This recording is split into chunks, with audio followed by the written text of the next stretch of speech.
Good afternoon, ladies and gentlemen. Our host, Professor Sir Hilary Beckles, Vice Chancellor of the University of the West Indies, Dr. the Honorable Keith Rowley, Prime Minister of the Republic of Trinidad and Tobago, Mrs. Sharon Rowley, spouse of the Prime Minister, Senator the Honorable Dennis Moses, Minister of Foreign and CARICOM Affairs, the Honorable Stuart Young, Minister in the Ministry of the Attorney General and Legal Affairs in the Office of the Prime Minister, the Honorable Orville London, Chief Secretary, Tobago House of Assembly, Mrs. Bridget London, spouse of the Chief Secretary, Mr. Prakash Ramadar, Member of Parliament, Mr. Jerome Joseph, Protocol Officer, Office of the Prime Minister. May I also acknowledge Senator Rowley Reid, our Minister of Education, the High Commissioner for Trinidad and Tobago to Jamaica, Mr. Fitzgerald Jeffrey. Other distinguished ladies and gentlemen, I am Faye Ellington, and I'm going to be just linking the very tight program that we have organized for you this afternoon. So then it gives me great pleasure at this time to ask Mr. William Clement Iton, University Registrar, the University of the West Indies, to bring greetings.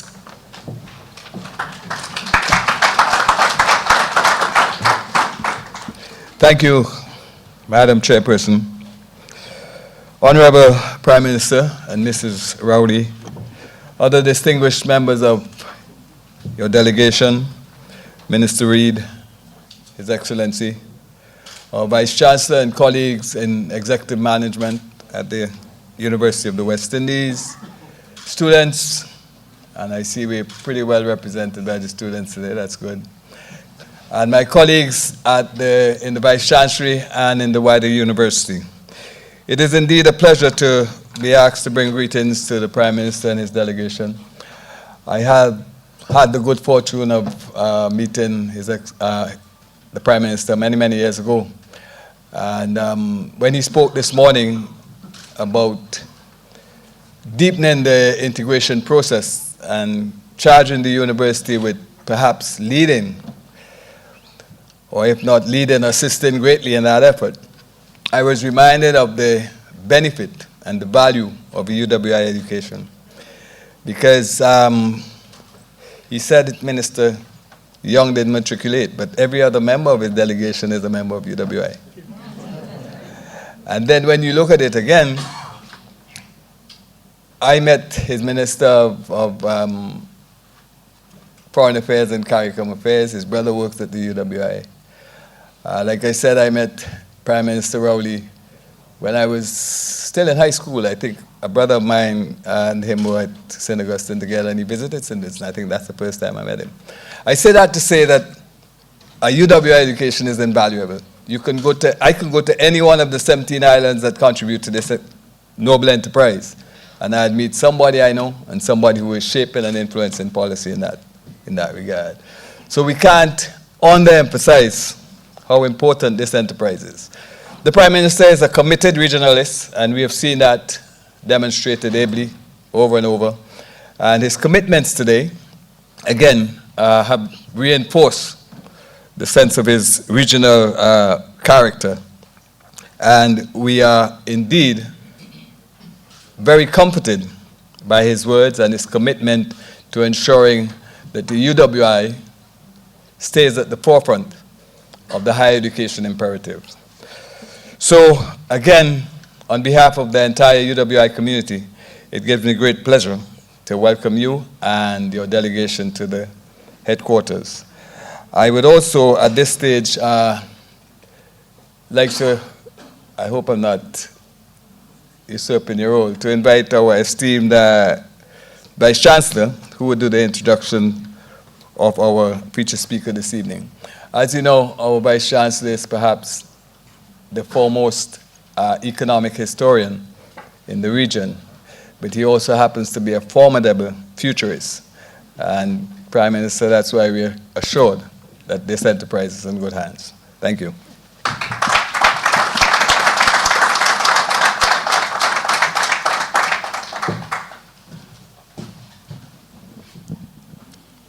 Thank you, Registrar. Our distinguished and honorable Prime Minister, Dr. Rowley and Mrs. Rowley, members of your delegation, Minister Reid, all members of Parliament and distinguished colleagues and students, all of our friends and colleagues who are with us on live stream, social media, and other systems of communications. Good afternoon to each and every one of you. You have just heard the Registrar making reference to a concept of futurism, but I would wish to begin by historicizing. That is my role.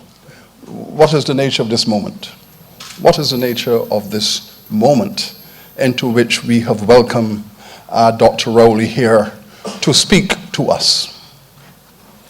Well, we know a number of things about this moment. One, there is a perception that is growing and is finding traction in academia that we, the Caribbean peoples, we are running out of energy and losing our focus. That this is a moment in our long journey out of slavery, indenture, colonization, that long journey in which we have dedicated so much of our energy and our struggles. We've given life to move forward. We have now built nation states. We have independent nations. We have a younger generation of students who are looking to the future. And at this critical moment, we seem to be lacking in energy for another thrust. We also hear that this is a moment that requires leadership. It requires focus, high-principled leadership to take us where we need to go. It is in this moment that Dr. Rowley has intervened. We have been going through the stresses and the strains of economic decline in this region now for the better part of 30 years. Yes, we have heard recently of the impact of the global recession 07-08, but the truth of the matter is that we have not had collectively sustained growth in this region for over 2 decades. And the stresses and strain of that fact has been affecting our domestic relations. One of which has been the quarrel between our entrepreneurs in Jamaica, in Trinidad and Tobago, about the inequity of trade and perceptions of that nature. Clearly a discussion that requires leadership. It is in this circumstance, again, that Dr. Rowley has stepped in to provide leadership, to provide understanding, and to strengthen our sense of who we are and what we must do. It is not for ordinary men and women to take these decisions.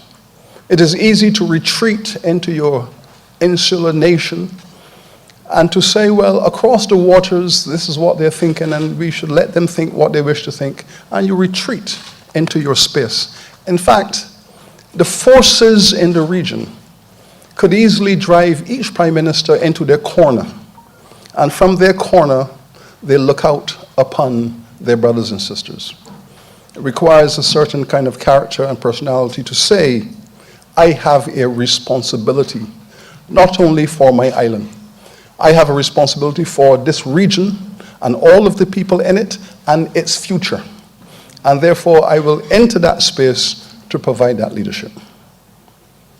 Hosted by Prime Minister Holness, young, energetic, committed, and I should say that when I listened to Prime Minister Holness' presentation at the Heads of Governments in Guyana last week, I thought how magnificent an intervention for a young Prime Minister. I felt proud. And so we are here in what I am sure historians in the future will call the Holness-Rowley Summit that has changed the trajectory of the Caribbean. I have a sense that this moment is going to change that trajectory, because as citizens, we were all waiting for our prime ministers to step up and lead the conversation. And this is what has happened. But Prime Minister Rowley has been prepared for this moment. I have said already twice today that we do not give away first-class honors degrees in this university. We give them to our finest young minds. And we expect their students that these finest young minds in their maturity will provide the leadership and the vision for this region. This week has been a moment of renewal, Prime Minister. And we can feel it within this university because we too are involved in that process of renewal. All institutions are required to renew their legitimacy. Legitimacy has a shelf life. We are now seeking through our strategic planning to re-legitimize our university among our people. And what you have done is to re-legitimize the integration movement and its integrity for the future. We cannot thank you enough. I am not going to give you a detailed biographical sketch of our Prime Minister. I will go to the end and to say he is a great Caribbean statesman prepared by this university for this role, and his time has come. And having said that, I will repeat, Prime Minister, your time has come, so please come.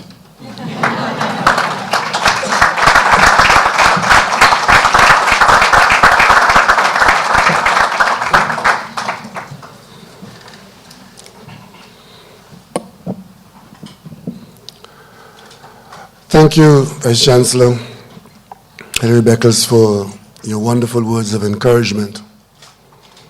Permit me to recognize in our presence the members of the government of the people of Jamaica and the members of the government of Trinidad and Tobago, including Chief Secretary of London of Tobago and Ministers Stuart Young, Dennis Moses, and Ambassador Fitzgerald Jeffrey, and my colleague in Parliament, Member of Parliament Prakash Ramadan, members of the management of the university, distinguished guests, students, members of the media.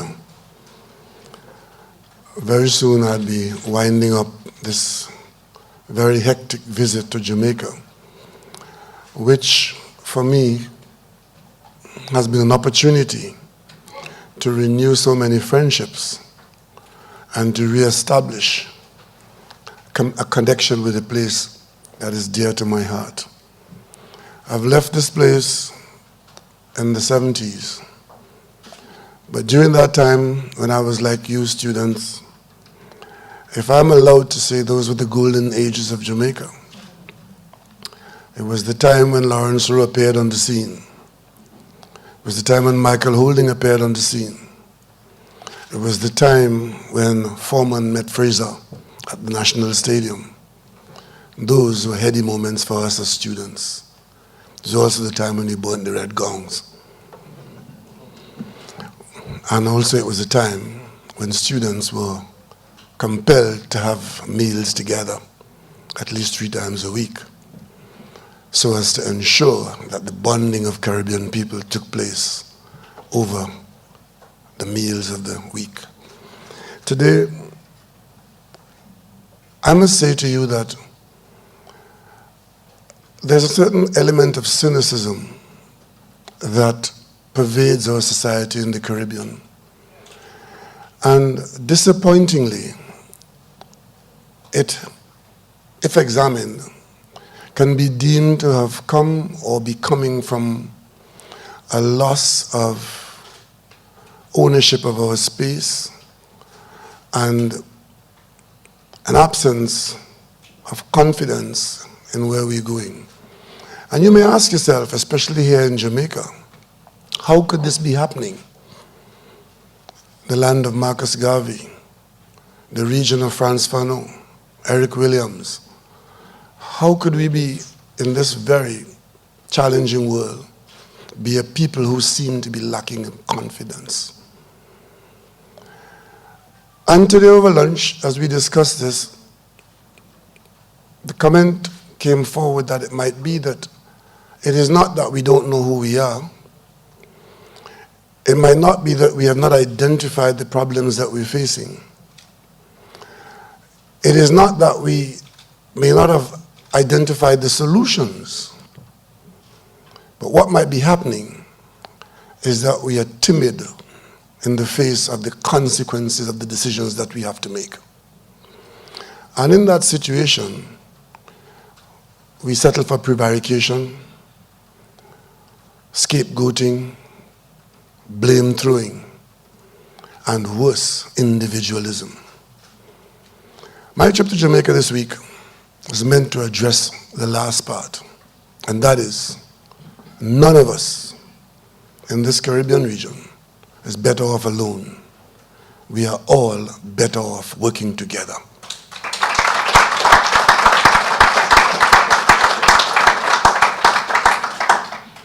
And if we thought that the period of the 50s, the 60s, and the 70s were challenging, well, we have overcome those challenges.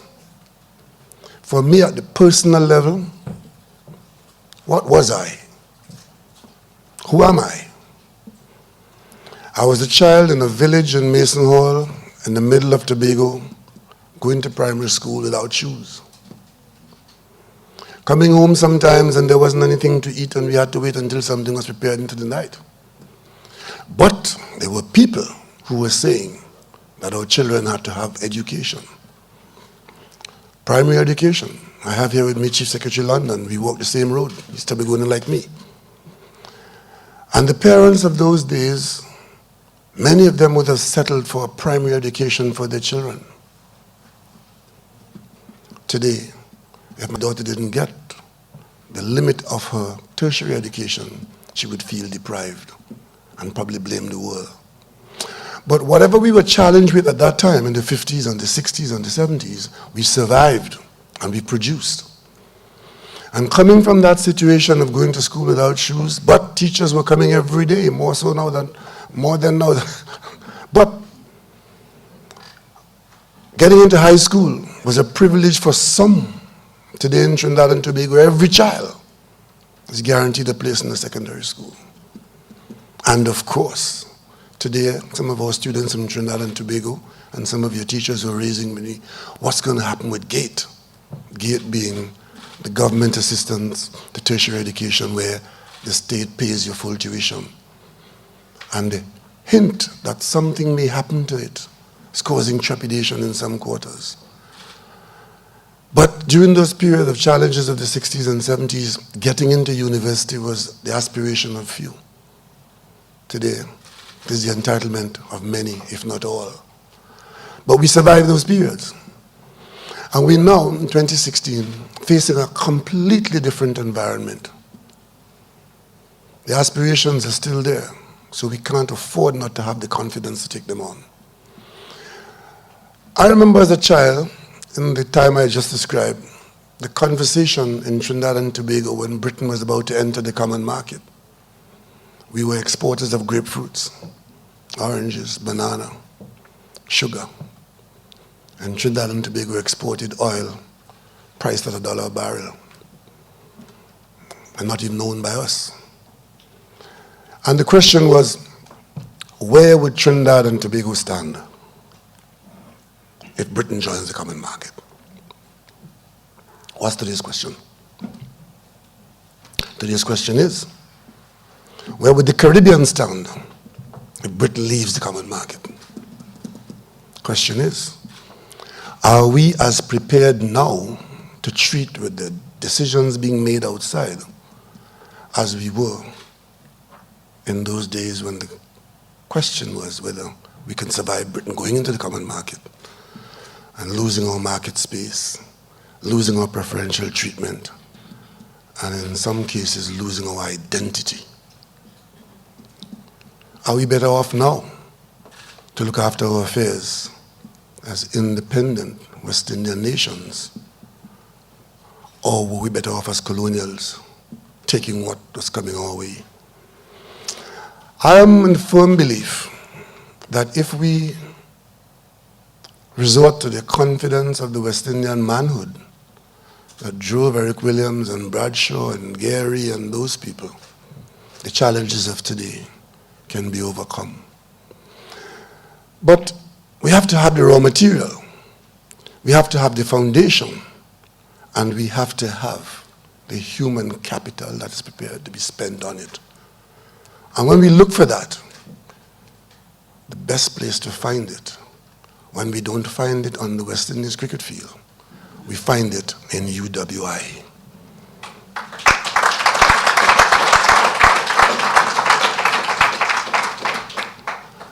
As a student of the University of the West Indies, and I must take this, I'm not just a student.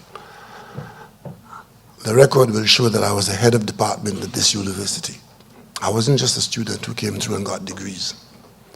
I loved the place so much that I stayed. And I was head of department. So I kind of understand this university. Mona, St. Augustine. It's a place where we have invested tremendously. And we're now calling on that investment to pay some significant dividends. And the dividends are to prepare us to treat with the challenges of today.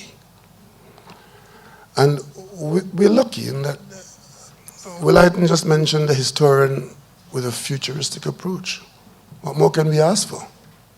Somebody who understands the past and can hold up to us a beacon of the future. Because Frantz Fanon said, to not understand the past is to surrender the future.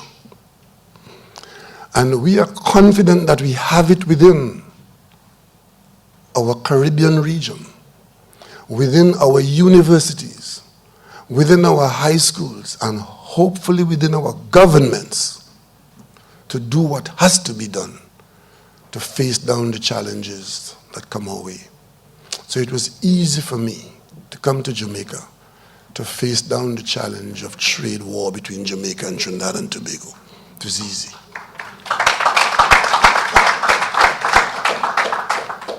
And I leave Jamaica confident that whatever flickered would not turn into a flame. Because the week I spent here, I have not met one person, young or old, male or female, high station or low, who has said to me or implied to me that we are not better off together and that we are not brothers and sisters in this region.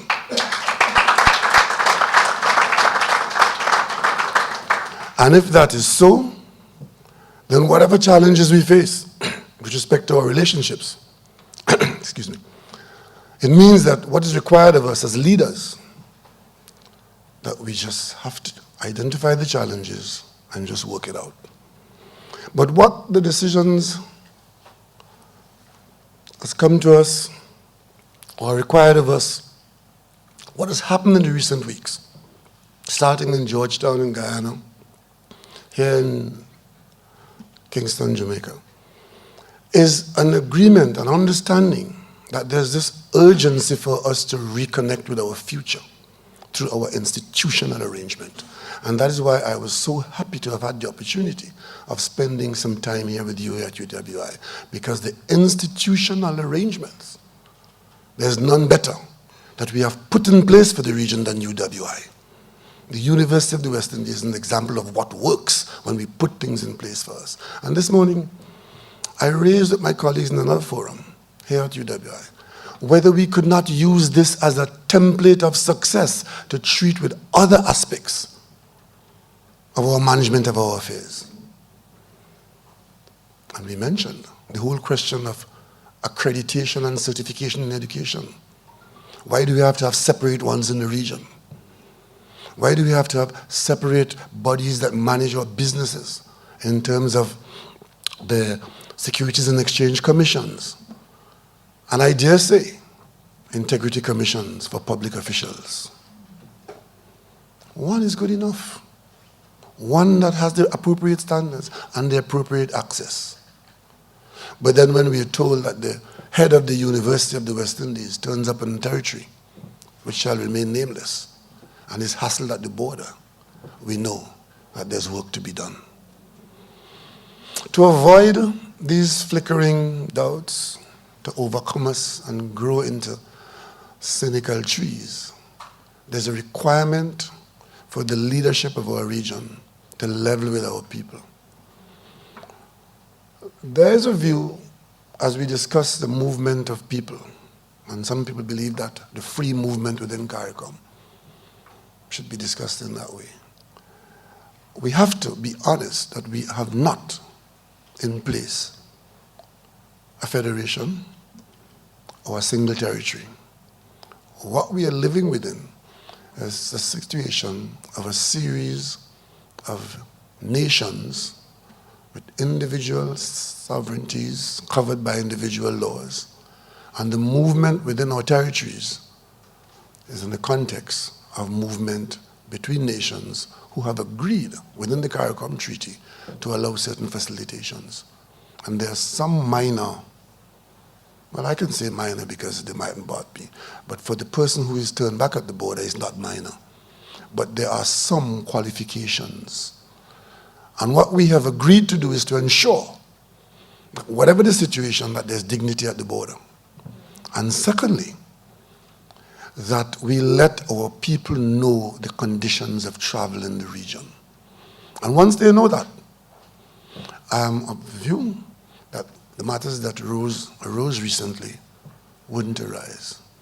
And of course, what we won't tolerate if our future is to be secured is any exploitation of any unfortunate circumstances. That we shouldn't tolerate. Because people have done worse on misunderstandings or on exploiting minor situations which grow out of hand. We ought never to let that happen. And Jamaica and Trinidad and Tobago have a bigger responsibility to demonstrate the potential and the realization of all potential by ensuring that we demonstrate that Jamaica and Trinidad and Tobago accept the responsibility of leadership, and that leadership is not only for Jamaica or for Trinidad and Tobago, but for the region. Because if it is seen that Jamaica and Trinidad and Tobago can't get along, and as we say in Trinidad, if that is the case, for regional integration, crapo, smoke, we pipe. On the other hand, as we move to Rio, every Jamaican, every Bahamian, every Barbadian, every Grenadian, every Tobagonian, every Trinidadian going to Rio, all of we is one family.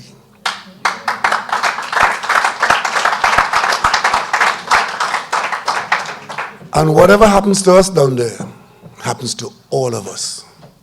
And we trust that we'll come back from Rio on a high. Our history is too closely intertwined. Our future is too tightly bound to one another to play fast and loose with it. I'm happy to report that the relationship between myself and the Prime Minister of Jamaica in the short time that we have been working together is an exemplary one. And that ministers of government in Trinidad and Tobago and Jamaica are developing very close working bonds, and the technicians are very excited about that. So insofar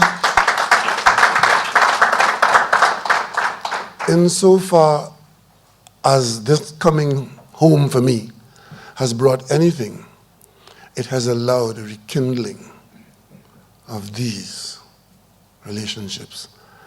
And we can do a whole lot better growing what we set out to grow within the region. But that wouldn't take us far enough to treat with the external. And that is why I was very pleased to be exposed further to the visionary approach of Vice Chancellors and the university's effort in taking our educational effort in two of our programs to China, where today I could be advised that this University of the West Indies, coming out of the root of the Imperial College and so on, this university is now going to share campus space in China and offer 2 degrees, where part of it is at UWI and the other part in China. This is UWI of the 21st century. That is the kind of thinking that is required at this time for us to secure our place in today's world. And as long as that kind of thinking and that kind of confidence is available, then we as a people should have the confidence that we think we know what to do. We're not afraid to do it. And the heads of government need to get on board in that kind of arrangement. Don't take decisions, and when we leave the meeting, we go home and make sure it's not done because we are afraid of the consequences. There are times when you're leaders and you have to lead, and there are times when you follow, but leaders are required to lead.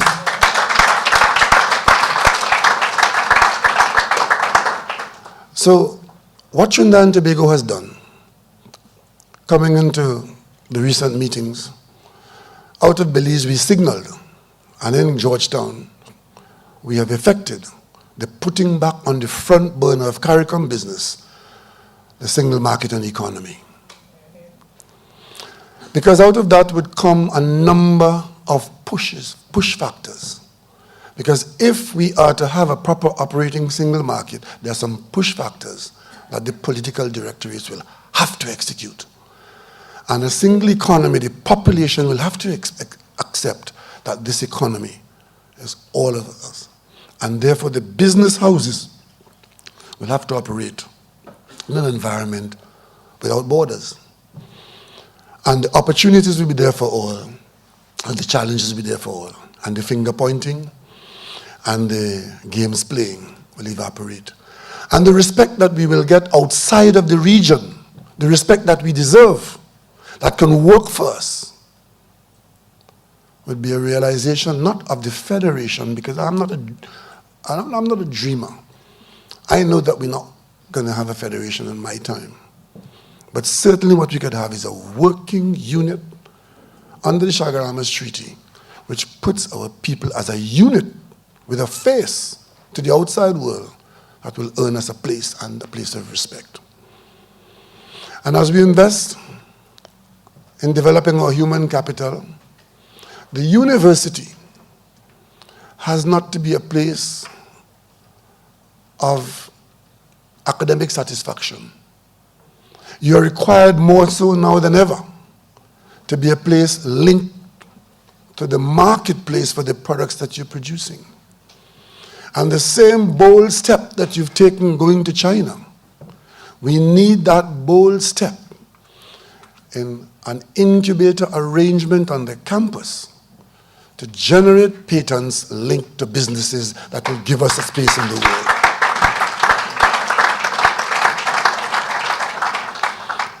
And at the level of the governments of the region, we undertake to be driven in our decision making by the data that relate to our business, our social services, our economic outturns, our expenditure patterns, our potential for growth.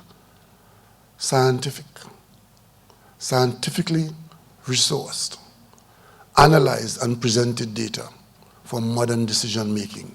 That is what is required in every cabinet room, in every Caribbean territory, and the University of the West Indies has a phenomenal role to play. You have the resources, you have the intention, the nation and the nations of the region would depend on you. Trinidad and Tobago has been in the forefront since the 1950s of investing very heavily in education. And not just education for the people of Trinidad and Tobago, but for the people of the region. Because I don't know if you know, by becoming the largest campus, we also now have undertaken to fund for the largest number of students in the region. So there's a responsibility that goes with that accolade. And from the very beginning, Dr. Williams and his colleagues ensured that Trinidad and Tobago played its role in ensuring that education stayed at the forefront in our aspirations of a developing people. That commitment remains a commitment of the people of Trinidad and Tobago, not only to its citizens, but the citizens of the region. So, those of you who are students here today, it's an exciting time to be students at UWI. I had the opportunity today to tour the medical faculty. There are fewer finer faculties around.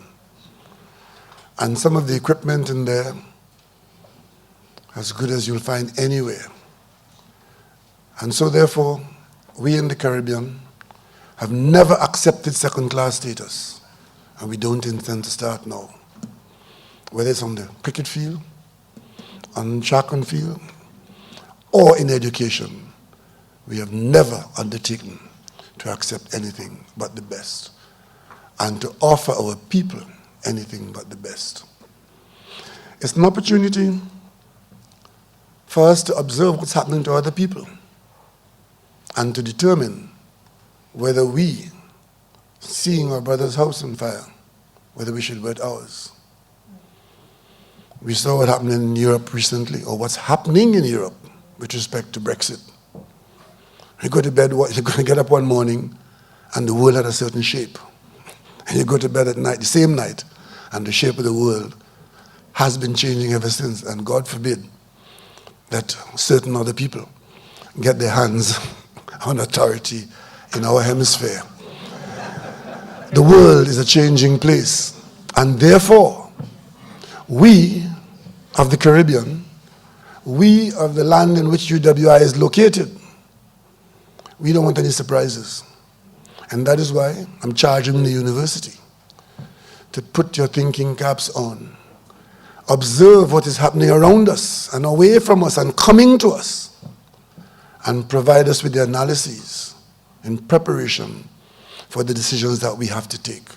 Hard decisions, easy decisions, decisions will have to be made.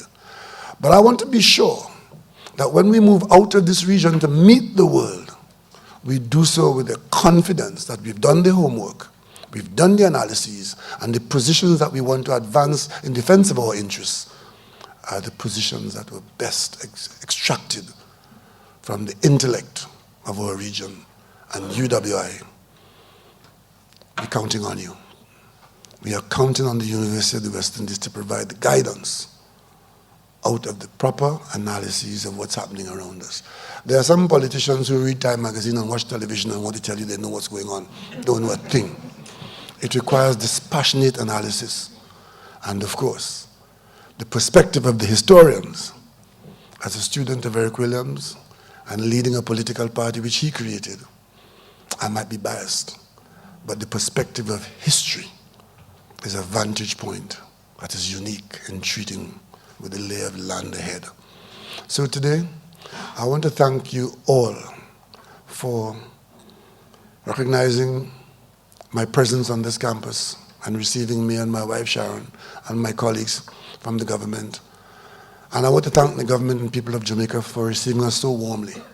And thank our students for being so excited about your future. And to give you the assurance that our Chancellor, our Vice Chancellor, our PVCs, our teachers, and the taxpayers of the region have promised you a bright future. And that future could be delivered to you if only you grasp it with both hands. And as we go forward, as one Caribbean people, we say, may God bless us all.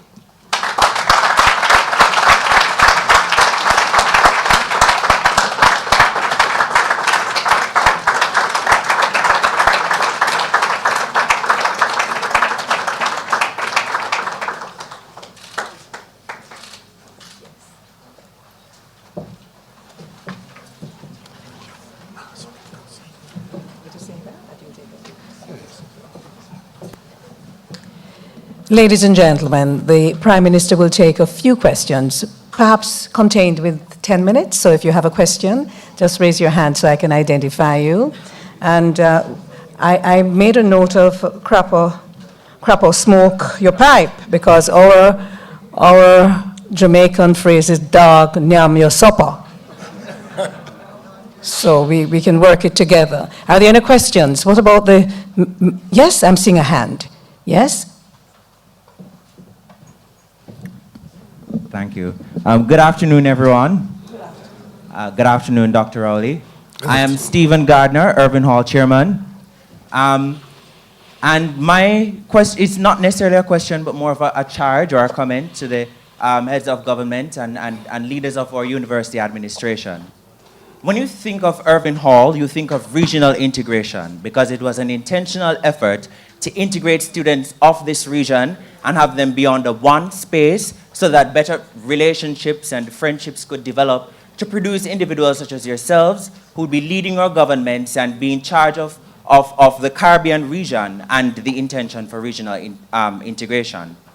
My charge is therefore for the ministers of government, heads of government, and the leaders of the university administration to continue the intentional effort to have regional integration being done in the Caribbean. Because we honestly recognize where its strengths lies, because there are so many other powers in the world. And as a region, we need to integrate ourselves together to fight, so to speak, to fight the challenges of the world so that we can overcome them too. So that is my charge. Thank you very much. And the only comment I'd make on that is that the university ought not to be a place of comfort. It ought to be a place from which many loud voices can be heard about our circumstances. Don't be complacent in the expectation of plenty. The voices from the university are important in these troubled times. Are there any other questions? We're not going to keep the Prime Minister. There's a young lady behind there. Good afternoon. My name is Candice Ming. My question relates to GATE. You mentioned earlier that there are some questions regarding GATE and whether something will happen to it. Could you just speak a little closer to the mic? Are you hearing me better now? Okay. GATE. You mentioned earlier that there were some questions surrounding whether something is going to happen to it. My question is there something that's going to happen to GATE? Well, clearly you went with us a little while. I met some Trinidadian students early on, and we did talk about this at great length. Yes, we are reviewing, or we have reviewed the government assistance to tertiary education, that funding of tuition. I made the point earlier on that we aren't as flushed with cash as we were a few years ago. On the contrary, Trinidad and Tobago is experiencing some very challenging times with respect to national revenues, some significant loss of revenue as a result of the collapse of commodity prices. So that by itself is pushing us to have to close some serious budget deficits. But even without that, given that this program has been in place for a while, it was due for a review. And the review is really meant not to backtrack on our commitment to make sure that you all are educated. That commitment to ensure that you are not denied an education on the basis of inability to pay tuition is still there. But we want to extricate from the effort waste, abuse, corruption, and lack of focus. So that's what's happening right now. The report is before the cabinet. I can't tell you more. Otherwise, I'll have to explain to the cabinet why I'm talking about it before the cabinet agrees to it. And I'm subject to the cabinet like everybody else. But what I can tell you is that we will review the recommendations with a very caring eye. That's as much as I can say now. Yes? We have a question right here at the front. Yes? And then I'll take that question there.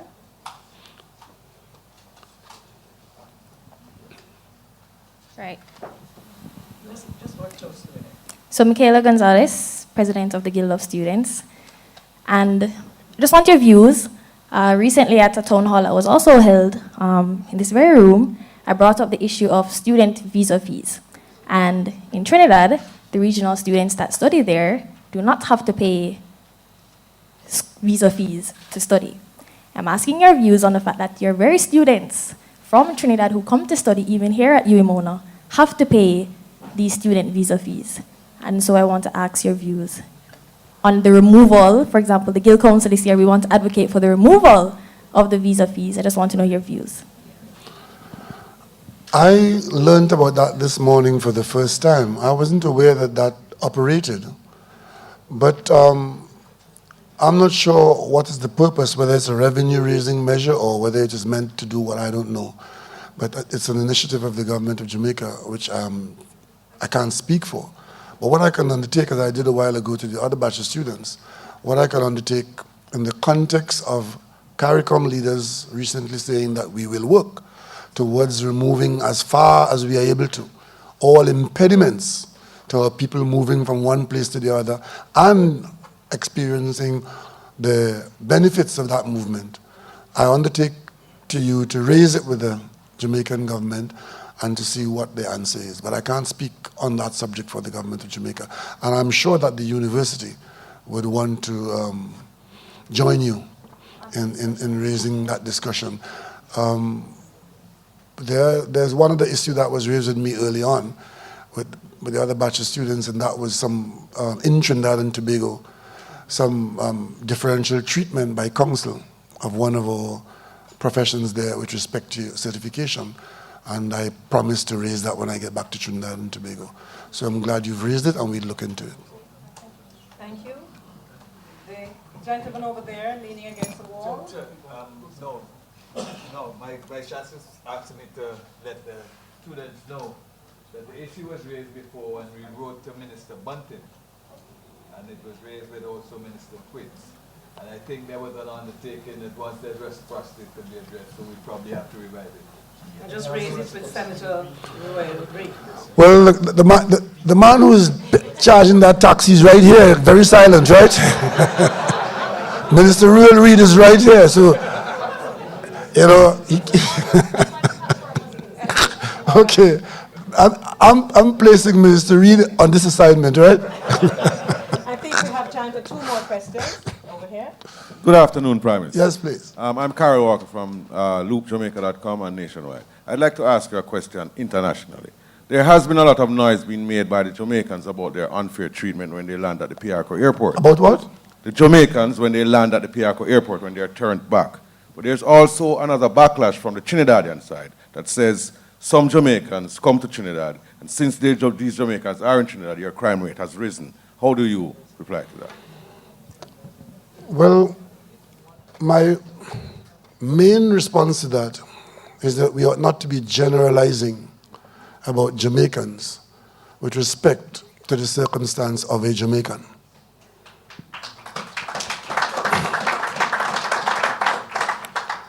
Every person who appears at a border is to be dealt with as an individual in his or her own right. It has been quite a misunderstanding that Jamaicans were being singled out for special treatment and bad treatment in Trinidad and Tobago. I reject that out of hand. If we look at it from the point of view of Jamaicans traveling to Trinidad and Tobago, you will see that there are tens of thousands of Jamaicans who are conducting their business in Trinidad and Tobago without any problem whatsoever. And you will see that 97% of the Jamaicans who left to come to Trinidad and Tobago entered with no problem. And the problems that seem to have taken the center stage on the front page are the circumstances of 3%. I don't know the details of every single one of them, but some of those 3%, some of those within that 3%, are persons who had failed to qualify for entry under permissible arrangements. And that's why I said early on, it's important for the leaders in the countries to say to the traveling population in the region that there are certain restrictions that could apply. And the simple arrangement is that when you get to Trinidad and Tobago, you'll be asked a question, or you could be asked a question. And if you ask a question or some questions, and those questions, the answers to those questions are such that you end up being a person who could end up being a charge on the public purse or not being able to sustain yourself, then that is a ground for being denied entry. Worse, if you could not say who you're going to, how you will sustain yourself, then those are grounds. And even worse, if by virtue of you being a known person whose association with or potential association with or record on arrival raises questions of security, then you could be denied entry. So it's in that context I want you to see this whole question about who is denied and who is not denied. However, we do concede that the arrangement, the physical arrangement, and the human arrangements might not have been 100%. So we've undertaken across the board, especially in Trinidad and Tobago, where this thing has come up recently, to ensure that our officers who interact with persons arriving at our borders, not just Jamaicans, but persons in general, and in particular Jamaicans who have made the accusation against us, that persons are treated with dignity. And where there are physical shortcomings in the environment at the airport, we've taken steps to improve that. And of course, we've come here to confirm that there's no problem between Trinidad and Tobago and Jamaica.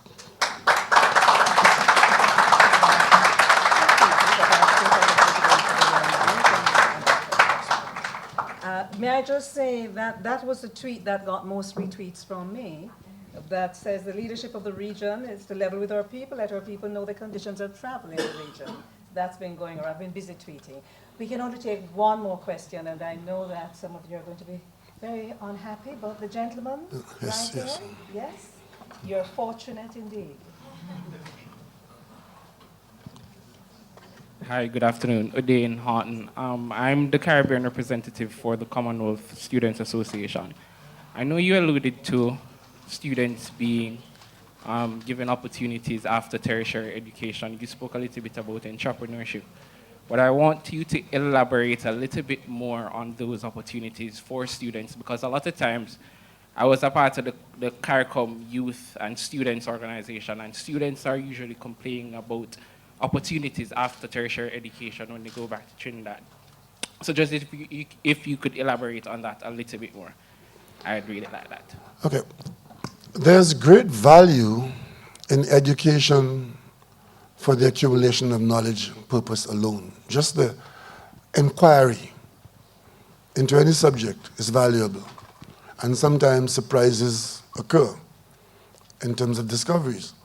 What I was alluding to is the university in organizing its work program with respect to supporting students in research, particularly in postgraduate research, should support research or set about to identify research which have certain specific outcomes that are targeted and certain discoveries that are inquired into.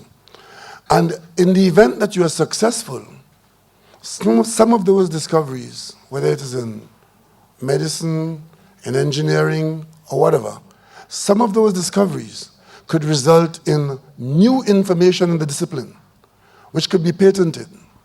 And if you do, as a result of those efforts, come up with patentable research, then the potential for significant earnings exist, and the building of businesses around those findings. That is what a university could do and should do at this time. So that's what I was alluding to. Okay? Thank you very much for your questions, and thank you very much again.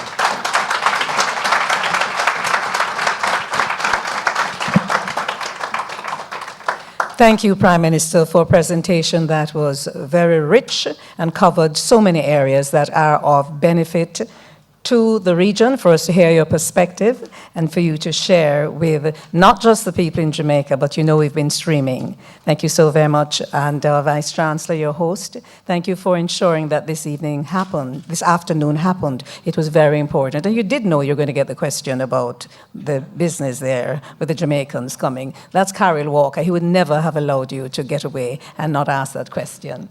On behalf of our Vice Chancellor and the team that made this possible, I'm Faye Ellington, just thanking you for sharing in the occasion, and we wish you and your wife and the rest of your team safe journey back to your homeland. God bless you and walk good.